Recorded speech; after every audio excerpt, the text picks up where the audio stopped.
Olá, tudo bem? Começa agora mais um Good News e dá só uma olhada no que teremos no programa de hoje. Pequenas, sem ferrão algum, mas extremamente poderosas.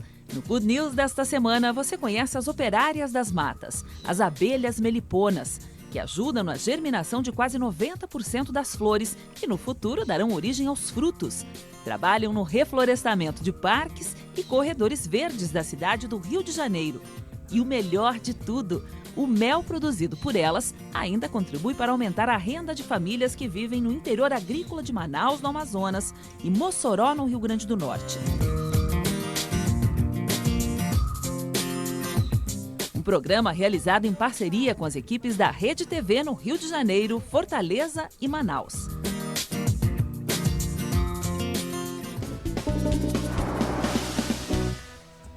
Temidas por alguns, imperceptíveis para outros, as abelhas fazem parte do grupo dos insetos e, mesmo pequenas, desempenham um importante papel na natureza.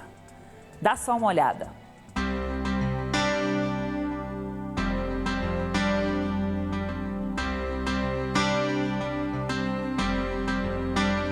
Entre beija-flores, morcegos e outros polinizadores naturais, elas são consideradas das mais eficientes.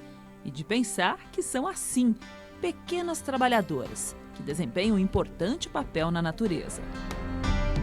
Então, as abelhas são essenciais, principalmente nos trópicos, e as abelhas, por serem sociais, o número de operárias que existe em cada ninho é muito grande, né? Então, você tem a rainha e um monte de operárias. Então, muitas dessas operárias são forrageiras. Quer dizer que elas vão a campo para coletar alimento para elas, mas elas não só coletam alimento, mas também elas vão fazer o processo de polinização, porque ela precisa de uma flor para coletar o pólen, mas ela viaja para outra flor para coletar mais pólen, e nisso há uma transferência de pólen de uma flor feminina para uma flor masculina. E nisso vai ocorrer o processo de polinização. Porém, as abelhas também são uma das espécies que mais sofrem com a ação do homem no meio ambiente. Bom, a abelha depende de flor para viver, para comer, e depende de árvore para morar, a maioria das espécies. Então, se você for pensar que a gente vive num país onde a Mata Atlântica, por exemplo, já foi reduzida a 3% da formação original, você tem poucos lugares onde essas abelhas podem morar. Então, você tem regiões onde as populações de abelhas nativas estão extremamente pressionadas, né? Na Caatinga, na Mata Atlântica principalmente. Entre as mais de 4.000 espécies conhecidas no planeta, encontramos as meliponas, típicas dessas matas, porém desconhecidas por muitos, de pensar que já reinaram sozinhas em terras brasileiras. Quantas espécies a gente tem dessas abelhas sem ferrão? Na região aqui da América do Sul, né, chegando até a América Central, são quase 400 espécies, né, mas elas têm uma distribuição mais ampla, né? Então, além da América do Sul, a gente tem várias espécies que estão exclusivamente na África, outras que estão na Oceania, na região ali da Nova Guiné. Até que duas outras espécies tomaram seu território: a abelha europeia, trazida pelos jesuítas, e as africanas. Então, mas a abelha brasileira não é essa que a gente tem na cabeça? Não, é a Apis mellifera, a abelha que veio, que chegou em alguns séculos passados com os europeus. Agora, em relação a essa abelha da África, ou mesmo a europeia, por que elas foram trazidas para o Brasil? A princípio pelos jesuítas para a produção de vela, por conta da cera que ela produz em grande quantidade, então eles trouxeram para cá para a fabricação de vela, há alguns séculos atrás. E depois, devido à subespécie africana, veio porque ela era uma subespécie que produz bastante mel. Essa é uma espécie que é exótica, ela foi introduzida no Brasil há muitos séculos e depois ela hibridizou com a que veio depois da África, que é a Apis mellifera scutellata. Quando essa veio, ela deu uma desequilibrada, porque às vezes tem esse problema. Sim, ela é uma abelha que com uma capacidade de reprodução muito grande, né? Então ela se estabeleceu primeiro na região aqui de São Paulo e depois se expandiu muito rápido, né? Hoje a gente tem a abelha africanizada chegando até o sul dos Estados Unidos. E existem algumas pessoas que creem, sim, que elas ocuparam o espaço das abelhas nativas e talvez tenham desequilibrado essa ideia do balanço ecológico, né? A gente não consegue dizer com certeza, mas provavelmente alguns problemas ocorreram, né, em função disso. As abelhas que vieram da Europa ou da África vieram só incrementar ou vieram para realmente com uma proposta comercial, principalmente a que veio da África. E por falar em mel, o produto fabricado pelas meliponas e as abelhas com ferrão também tem suas particularidades. Compara os gostos, então. O mel de abelha sem ferrão é ácido. É bem ácido porque permanece naquele pote de alimento, naquele pote de mel, que é uma estrutura de cerume, e então tem micro-organismos ali, então há uma fermentação. Então por isso que tem também e tem um teor de água muito grande. Então imagina algo que está num ambiente que tem micro-organismos e está quentinho e que haja então uma fermentação. Então é um mel mais ácido do que... É gostoso, mas é mais ácido e mais líquido. E não é doce? É doce. É doce, mas não tão doce quanto o de Apis mellifera. E mesmo não tendo ferrão, as meliponas têm suas técnicas de defesa. Elas são capazes de se defender também, né? Então todo mundo já teve uma experiência de uma abelha cachorro enrolando no cabelo, que é desagradável. Agora imagine 100 abelhas cachorro enrolando no cabelo, entrando dentro da sua orelha, das suas narinas, te mordendo. É uma coisa que afugenta qualquer tipo de predador. Entre as espécies de abelhas, a organização das colmeias não muda muito.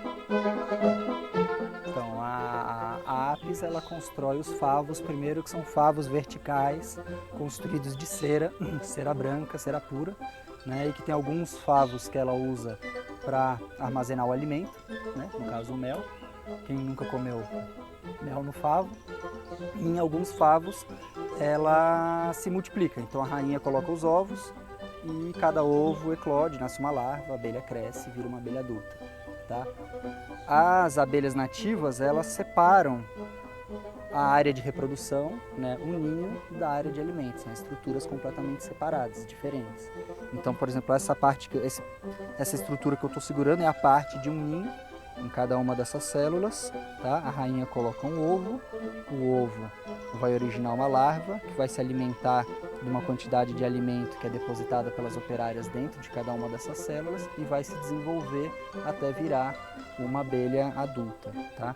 Aqui a gente está com uma porção do ninho de favos relativamente maduros, que as abelhas já estão no estágio avançado de desenvolvimento. Então a gente tem aqui nessa lateral uma pupa.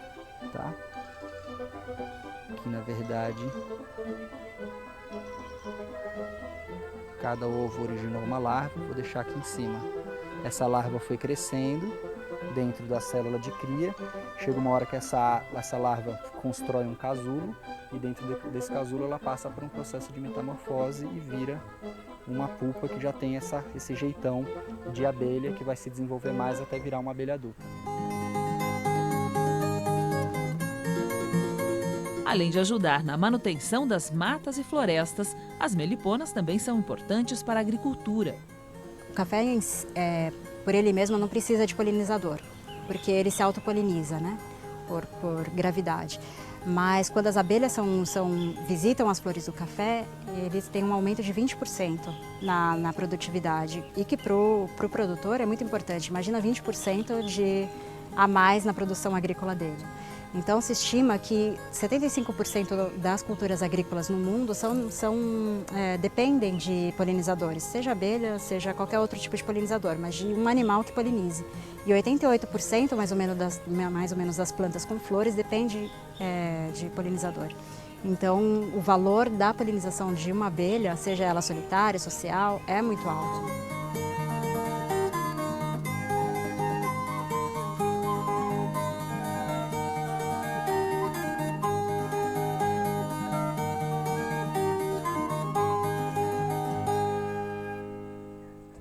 E vale uma observação.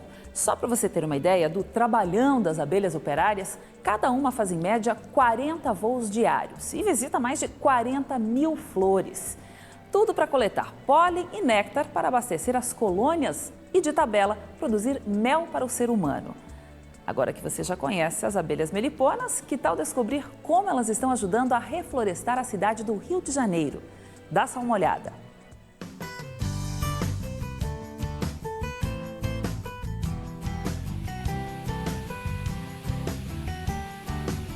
Agora os parques municipais Chico Mendes, Marapendi, Parque da Tijuca e o Bosque da Barra têm novas moradoras. São jataís, iraís, mirins e mandaçaias, espécies da família Meliponas, as abelhas sem ferrão, importantes agentes da natureza. E o que são as abelhas sem ferrão? O que são? São as nossas abelhas nativas do Brasil. Em 1500 só existiam abelhas sem ferrão no Brasil. Tudo que se obtém das abelhas que todos conhecem, mel, cera, própolis, pólen, era obtido das abelhas sem ferrão. Então elas eram muito importantes na economia do país, no dia a dia da população. Os povos da floresta, o pessoal do Nordeste, alguns abnegados do Sul e do Sudeste continuam preservando e nós podemos dizer hoje que garantimos que elas não serão extintas. Não serão extintas e o melhor, são as operárias perfeitas para um projeto de reflorestamento das áreas verdes do Rio de Janeiro. Tudo porque representantes da Associação de Meliponicultores do Estado e do projeto Mosaico Carioca resolveram multiplicar e implantar colmeias nos parques da cidade, na tentativa de reconstruir alguns corredores verdes. Então, o Mosaico, um dos objetivos deles é refazer a conexão entre esses parques, porque a cidade vai se crescendo e essas unidades de conservação vão ficando isoladas, vão se tornando ilhas dentro da cidade. Através de projetos como o Corredor Verde, que envolve o plantio de espécies, de arborização, de reflorestamento e também a introdução de abelhas, a gente consegue retomar a ligação entre essas unidades de conservação e beneficiando esses parques e a Mata Atlântica a longo prazo. Hoje nós não temos abelhas para colocar em todos ao mesmo tempo, mas multiplicando essas abelhas já vamos levar para o bosque da freguesia e vamos levar para outros parques.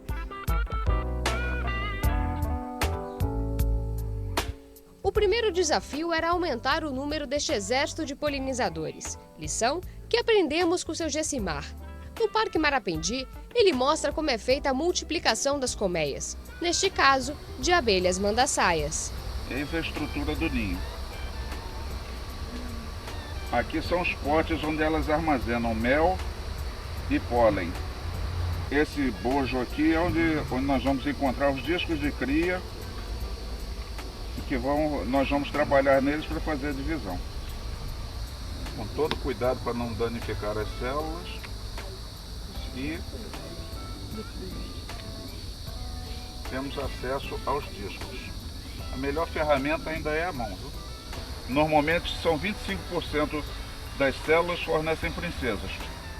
E quanto mais repleto o disco estiver, melhor para o novo ninho. Afinal, de cada um deles, irão nascer novas abelhas para a recém-formada colônia.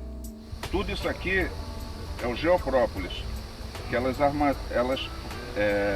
instalam na caixa, coletando resinas, misturando com barro, dá uma proteção térmica.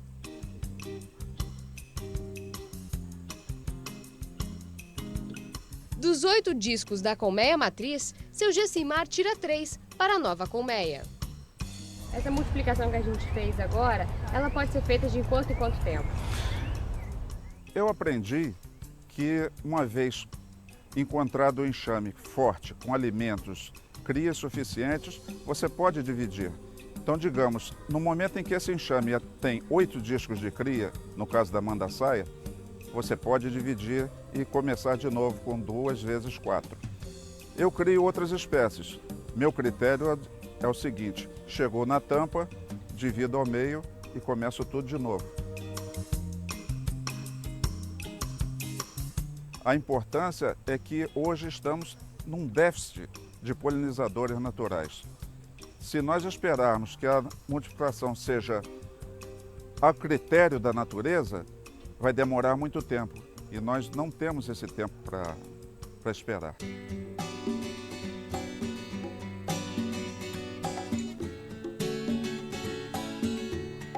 Uma vez fechado, pronto, levamos para o lugar de origem.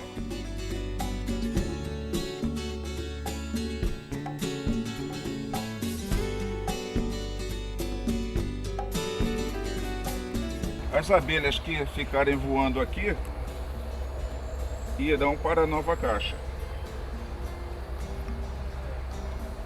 Pegamos assim um pouco de tela. E saímos com ela ou para 10 metros de distância ou para um novo lugar. No nosso caso, iremos para outro parque da cidade e continuamos o processo lá. As caixas que ficam são usadas como ferramenta de educação ambiental. Nós queremos que o povo do Rio de Janeiro conheçam as abelhas sem ferrão, saibam da importância da abelha sem ferrão e percam o medo dela. Porque são abelhas inofensivas e, além de serem inofensivas, são super necessárias para a parte de preservação da nossa flora nativa. Já as antigas ganham um novo endereço. Chegamos ao Parque Chico Mendes. Aqui, as colmeias multiplicadas serão instaladas.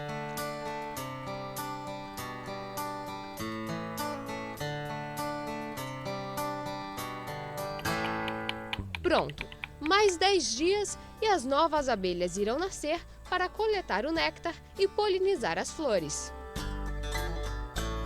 Outra maneira de multiplicar as espécies é através das iscas.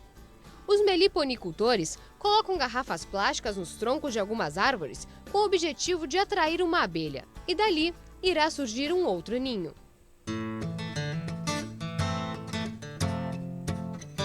No Parque Chico Mendes, essa árvore tem uma colmeia já formada pelas abelhas mirins.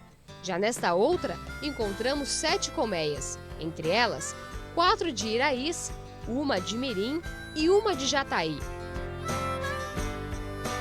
A coleta do mel dessas abelhas é feita de maneira simples, apenas com uma bombinha.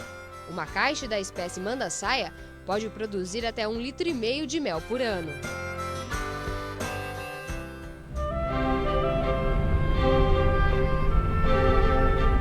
No dia seguinte, nossa parada foi no Parque da Tijuca, outro ponto de instalação das colmeias multiplicadas. Desta vez, viemos conferir outros modelos de caixa colmeia. Essa daqui é uma abelha mandaçaia. Essa caixa é uma caixa de vermiculita. Vermiculita é um mineral isolante térmico, então é cimento com vermiculita, exatamente por causa do frio que é aqui dentro da floresta, aqui na parte de cima da floresta. E essa caixa é legal por 2 razões. Primeiro que a gente não usa madeira, menos agressão, né, para a natureza, que é exatamente a nossa intenção. E a segunda é o isolamento térmico que ela proporciona, durabilidade. Eu vou fazer. Há quanto tempo essa caixa já está aí? Essa caixa aqui está desde maio, né, Matheus? Desde maio do ano passado. Aqui o mel. Vocês querem provar o mel?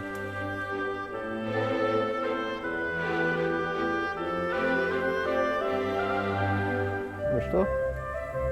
Tá bom?